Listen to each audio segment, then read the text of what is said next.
ఆంధ్రప్రదేశ్ మద్యం కుంభకోణం రోజుకొక మలుపు తిరుగుతుందని చెప్పుకోవాలి. ఇప్పటికే మద్యం కుంభకోణానికి సంబంధించి ఆ యొక్క నగదు లావాదేవీలు జరిగాయో, అక్రమ ముడుపులు, వాటికి సంబంధించి దాదాపుగా 30 కోట్ల రూపాయలు సీజ్ చేసింది సిట్. అయితే తాజాగా మరొక 32 కోట్ల 60 లక్షల పైచిలుకు నగదుని సీజ్ చేయడానికి సిట్ అధికారులకి ప్రభుత్వం అయితే పర్మిషన్ ఇవ్వడం జరిగింది. అయితే ఇప్పుడు వాటన్నిటిని దృష్టిలో ఉంచుకొని కోర్టులో ఆ యొక్క పిటిషన్ దాఖలు చేసేటువంటి పరిస్థితి ఉందని చెప్పుకోవాలి. మరో పక్క చూసుకుంటేనేమో విజయసాయిరెడ్డి గారు ఇప్పటికే మద్యం కుంభకోణానికి సంబంధించిన విజిల్ బ్లోయర్ అనే చెప్పుకోవాలి. మరొకసారి సిట్ అధికారుల ముందు ఈ మద్యం కుంభకోణానికి సంబంధించిన విషయాలు వాటన్నిటిని కూడా బయట పెట్టడానికి ఆయన హాజరవుతున్నారని చెప్పుకోవాలి. ఈ అన్ని అంశాలకు సంబంధించి ఎటువైపు మద్యం కుంభకోణం దారితీస్తుందో తెలుసుకోవడానికి మనతో ఉన్నారు ప్రముఖ రాజకీయ విశ్లేషకులు శ్రీనివాస్ జొన్నలగడ్డ గారు. సార్ నమస్కారం అండి. నమస్కారం అండి. మద్యం కుంభకోణం తీగలాగితే డొంక గదినట్టుంది. ఈ మద్యం కుంభకోణానికి సంబంధించి ఇప్పటి వరకు దాదాపు 11 నుంచి 12 మంది వ్యక్తుల వరకు అరెస్ట్ చేయడం జరిగింది. కొన్ని వేల కోట్ల రూపాయలు పక్క దేశాలకు కావచ్చు, ఇతర రాష్ట్రాల్లో పెట్టుబడుల రూపంలో దారి మళ్లించి అని చెప్పేసి ఆధారాన్ని కూడా సేకరించే పనిలో ఉంది సిట్ అధికారులు. అయితే తాజాగా ఈ నగదు సీజ్ చేసే క్రమంలో బిజీగా ఉంది సిట్ అధికారులు. మరోపక్క విజయసాయిరెడ్డి గారిని కూడా కొంచెం దూకుడు పెంచి మరొకసారి ఈయన విచారణ చేసేటువంటి క్రమంలో ఉన్నారు. అసలు మొదలైంది ఈయన దగ్గర చెప్పుకోవాలి. ఎప్పుడైతే ఈయన తన దృష్టికి వచ్చినన్ని కూడా చెబుతానని చెప్పాడో ఆ రోజు నుంచి సిట్టు వేగం పెంచి వీళ్ళందరూ కూడా అరెస్టులు చేశారు. ఈయన మరొకసారి హాజరైపోతున్నాడు. వైసీపీ నాయకుల్లో వెన్ను వణుకుపడుతుందనే చెప్పుకోవాలి. మొత్తంగా విజయసాయిరెడ్డి విచారణ, నగదు సీజ్, ఈ 2 అంశాల గురించి మీరు ఏమంటారు? నీరు పల్ల మెరుగు, నిజం దేవుడెరుగు. మద్యం ఏరిలై పారింది. ఏరిలై పారిన మద్యం నుంచి కోట్లాది కొద్ది డబ్బు మూటలు చేరింది అంతిమ లబ్ధిదారికి. అలా నీరు పల్ల మెరిగింది, ఈ మూటలు అంతిమ దారికి వెళ్ళినాయి. ఇది ఇప్పుడు తేలబోయే విషయాలు. దాని మీద ఇప్పుడు విచారణ జరుగుతుంది. విచారణ చాలా అంటే ఒక కొలిక్కొచ్చే అవకాశాలు కనిపిస్తున్నాయి. అంటే ఇప్పటికే చాలామందిని విచారించారు, చాలా విషయాలు రాబట్టారు అనేది చెప్పుకుంటున్నారు. అంటే ఇప్పుడు ఒక చివరాఖరి అంకంలోకి వచ్చిందని అనుకోవాలి ఈ విచారణ. క్లైమాక్స్ వచ్చిందంటారా? దాదాపుగా ప్రీ క్లైమాక్స్ అనుకోండి. ఎందుకంటే ఇప్పుడు పట్టుబడ్డ 30 కోట్ల ఏదైతే ఉందో అది దాన్ని జప్తు చేస్తున్నారు. అలాగే మనం 32 కోట్ల ఏదైతే ధనం ఉందో అది కూడా దానికి కూడా క్లెయిమ్ చేయడం కోసం ప్రభుత్వం నుంచి అనుమతి కోసం న్యాయస్థానంలో కేసు వేయడం కోసం సిట్ అధికారులు ఇలా ప్రయత్నిస్తున్నారు. సో ఒక్కొక్కటిగా వస్తున్నాయి. ఇప్పుడు లీలా డిస్టిలరీస్లో కూడా ఇంకొక 2 కోట్ల చిల్లర ఎంతో నగదు ఉంది డిపాజిట్స్, అవి కూడా దాని మీద కూడా నడుస్తుంది ఇప్పుడు. ఎందుకంటే లీలా డిస్టిలరీస్ అనే దాన్ని భయపెట్టి గన్ కల్చర్తో వాళ్ళని నుంచి వాళ్ళు తీసుకొని దానికి అసలు కనీసం మౌలిక సదుపాయాలు కూడా లేని లీలా డిస్టిలరీస్కి మరి విపరీతంగా మద్యం ఆర్డర్లు ఇప్పించి ఏపీఎస్బీసీఎల్ నుంచి దానికి విపరీతంగా దాంట్లోంచి ఏర్లై పారింది మద్యం. అలాగే డబ్బుల మూటలు కూడా అలానే వెళ్ళినాయి. ఆ విధంగా ఆర్డర్లు ఇప్పించి డబ్బుల మూటలు అంతా కూడా ఎక్కడెక్కడికి వెళ్ళి అనేది ఒక్కొక్కటి బయటకు వస్తున్నాయి.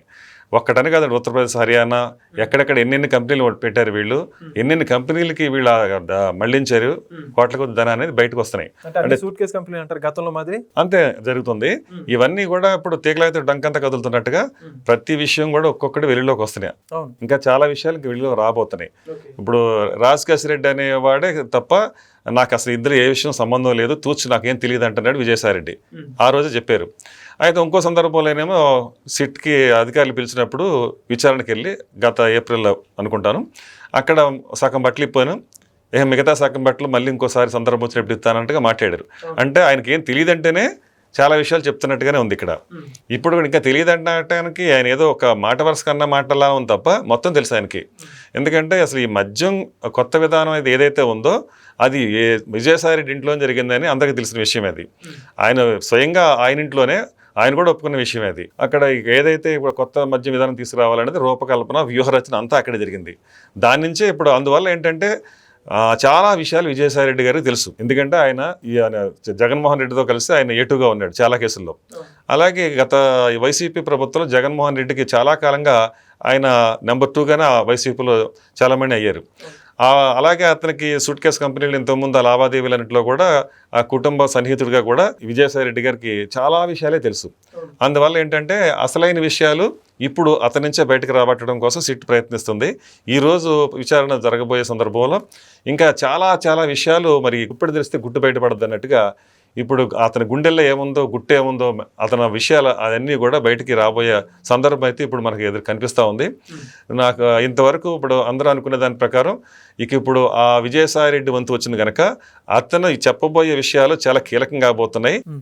ఆ కీలకమైన పరిణామాలు ఎటుదారి తీస్తాయి అంటే ఇవన్నీ కూడా బయటికి ఇప్పుడు కొలుగులో ఉన్న ఎలకలను ఒక్కొక్కటిగా బయటపడితే ఇక రాబోయే రోజుల్లో చివరిగా ఇప్పుడు అంతిమ లబ్ధిదారుడు ఎవరు అనేది దీనివల్ల బయటకు వస్తే ఇక అన్ని వేళ్ళు ఒకవైపే చూపిస్తున్నాయి. అందరూ చూపించే ఆ వేళ్ళు జగన్మోహన్ రెడ్డి వైపే కనిపిస్తున్నాయి. బహుశా ఇవన్నీ అనుకున్నట్టుగా సిట్టు విచారణ పూర్తయితే కనుక త్వరలోనే జగన్మోహన్ రెడ్డి ఇక ఈ బెయిల్ రద్దయ్యి అలాగే ఈ మద్యం సంబంధించిన ఈ కుంభకోణంలో అరెస్ట్ అయ్యే అవకాశాలు చాలా క్లియర్ కనిపిస్తూ ఉన్నాయి. ఓకే, మరి అయితే ఒక పక్క ఏదైతే మద్యం కుంభకోణానికి సంబంధించి ఇన్ని ఆధారాలు బయటపడినప్పుడు కూడా ఇంకా వైసీపీ దాన్ని డిఫెండ్ చేసుకునే పరిస్థితుల్లో ఉంది. ఎందుకంటారు? వాళ్ళు ఇంకా వాస్తవాలను అంగీకరించే పరిస్థితిలో కనిపించట్లేదు. అంటే ఇప్పుడు ఇన్నేళ్ళు 10 సంవత్సరాలుగా అతను బెయిల్ మీద ఉన్నారు. బెయిల్ మీద ఉండటం అనేది అంత చిన్న విషయం కాదు. ఇది Guinness book of world record కింద లెక్కేసుకోవచ్చు. ఎందుకంటే 10 సంవత్సరాలు బెయిల్ మీద ఉండి బయట ఉండటం అనేది అసలు ఇంతవరకు ఎక్కడ మనం విన్నది లేదు, ప్రపంచ చరిత్రలో లేదు. అలా ఉండటమే కాకుండా అధికారంలోకి వచ్చారు. అధికారంలోకి వచ్చి 5 ఏళ్ళు అధికారం పరిపాలన చేశారు. అంటే అది నిజంగా అతను నేరస్తుడని నిరూపితం అయితే అంటే 5 ఏళ్ళు ఒక నేరస్తుడి పాలన కింద ఆంధ్రప్రదేశ్ ప్రభుత్వం ఉన్నట్టే కదా ఆ విధంగా చూసుకుంటే. సో మనకి ఇక్కడ కోర్టులు అలాగే తీర్పులు కూడా ఇంకా తాత్సారం జరగకుండా వేగవంతమైన తీర్పులకి అలాగే ఈ బెయిల్ విషయంలో కానీ అతి త్వరలో సరైన నిర్ణయాలు తీసుకునే దిశగా కోర్టులు కూడా మరి చేస్తాయని అనుకోవాలి. సరే, అయితే ఇప్పుడు చెప్పండి, ఈడీ ఎంటర్ అయింది కేసు. గతంలోనే సిట్ అధికారుల దగ్గర డేటా అంతా కూడా తెప్పించుకోవడం జరిగింది. వాళ్ళు కూడా ఎంటర్ అయినట్టుగా మనకు పరిస్థితి అర్థమవుతోంది. ఈడీ ఎంటర్ అయింది కాబట్టి పరిస్థితులు ఏ విధంగా ఉండబోచ్చు మద్యం కుంభకోణానికి సంబంధించి రానున్న రోజుల్లో? ఇప్పటికే సిట్ పూర్తి స్థాయిలో విచారణ అయితే జరిపిందని అంటున్నారు. అంటే సిట్ దగ్గర ఉన్న ఆ దర్యాప్తు సంబంధించిన కీలక సమాచారం ఏదైతే ఉందో అది ఖచ్చితంగా రేపు రాబోయే రోజుల్లో ఈడీ కూడా ఆ సమాచారాన్ని తీసుకుని ఈడీ రంగంలో దిగే అవకాశం కనుక ఉంటే అంటే త్వరలో అది కూడా జరుగుతుందని కొంత మేర సమాచారం ఉంది. ఈడీ కనుక రంగంలో దిగింది అనుకుంటే కనుక తప్పనిసరిగా ఇంక ఈ ఉచ్చు మరింత బిగుసుకునే అవకాశం ఉంది. ఖచ్చితంగా అసలు నేరస్తులు ఎవరు, అంతిమ లబ్ధిదారులు ఎవరు అది తేటతలమైపోతుంది. సరే, అయితే ఇప్పుడు మరికొద్ది సేపట్లో విజయసాయిరెడ్డి గారు సిట్ అధికారుల ముందు విచారణకైతే హాజరు కాబోతున్నారు. అయితే మరికొద్ది సేపట్లో దృష్టిలో ఉంచుకొని ఒక ట్వీట్ అయితే వేశారు ఆయన అఫీషియల్ ట్విట్టర్ అకౌంట్ నుంచి. అయితే ఆ ట్వీట్ యొక్క ఉద్దేశం వెనక ఆంతర్యం ఏముంటుందంటారు? ఏంటంటే విజయసాయిరెడ్డి గారు ఏ విషయాన్నైనా చాలా నర్మగర్భంగానే మాట్లాడటం అలవాటు చేసుకున్నారు. అంటే ఆ పరిస్థితి వచ్చింది ఆయనకి. సో అందులో భాగంగానే ఈ రోజున విచారణకి వెళ్ళబోయే ముందు ఆయన జరగబోయే కర్మ సిద్ధాంతాన్ని ముందుగానే ఊహించి అది ఎలా జరగబోతుందా అనే దాని మీద ప్రజలకి ఒక నర్మగర్భంగా చెప్పదలుచుకున్న దాన్ని ఈ విధంగా ఒక భగవద్గీత శ్లోకం ద్వారా చెప్పారు అనుకోవచ్చు. ఆయన చేసిన ట్వీట్ నేను కూడా చూశాను. ఒకసారి ప్రేక్షకులకు కూడా అదేంటనేది ఒకసారి చదివి వినిపిస్తే. ఓకే. కర్మణ్యే వాధికారస్తే మా ఫలేషు కదాచన మా కర్మ ఫలహేతుర్భూ మాదే సంగో స్మకర్మిణి. దీని అర్థం ఏంటంటే కర్మలను ఆచరించుట యందే నీకు అధికారం కలదు, కానీ వాని ఫలితముల మీద లేదు. నీవు కర్మఫలములకు కారణం కారాదు, అట్లని కర్మలను చేయటం మానరాదు. దీన్ని చూస్తే మనకేమర్థం అవుతుందంటే జరగాల్సింది జరిగిపోయింది, జరగబోయేది ఏదో మనకు అర్థమవుతూనే ఉంది. ఇక చేసిన తర్వాత దాని మీద నీకు ఆ కర్మకు సంబంధించి చేసిన తర్వాత దాని మీద ఏ విధమైన అధికారం లేదు. అంటే దాని ఫలితం మీద ఆ ఫలితం భగవంతుడు నిర్ణయిస్తాడు. ఆ భగవంతుడి నుంచే నిర్ణయించే ఫలితం ఎలా ఉండబోతుంది అనే దాని గురించే ఇప్పుడు వేదాంత ధోరణిలో చెప్పిన విషయం ఇది. అంటే ఆ ఫలితం ఎలా ఉండబోతుందంటే నేను చెప్పాను కదా నర్మగర్భంగానే ఇక్కడ కూడా ఇక్కడ మనం అర్థం చేసుకునే అంటే ఎవరు ఎలా అర్థం చేసుకున్నా ఇక్కడ భగవద్గీత నుంచి తీసుకున్న సారాంశం అయితే కనుక ఒక కర్మ చేసాం, ఆ కర్మకి ఫలితాన్ని అనుభవించక తప్పదు. ఇది పూర్తి సారాంశం. ఒక కర్మ జరిగిందంటే దానికి ఎవరైనా సరే దాని మనిషి ఒక మనం చెప్పుకుంటా ఉంటాం ఎలా అంటే భగవంతుడైనా వదిలేస్తాడు కానీ కర్మ వదిలిపెట్టదు. అందుకనే చేసిన కర్మ అనుభవించాల్సిందే. ఇది గీతా సారాంశం. చాలా చక్కగా చెప్పారు sir. Thank you. Thank you.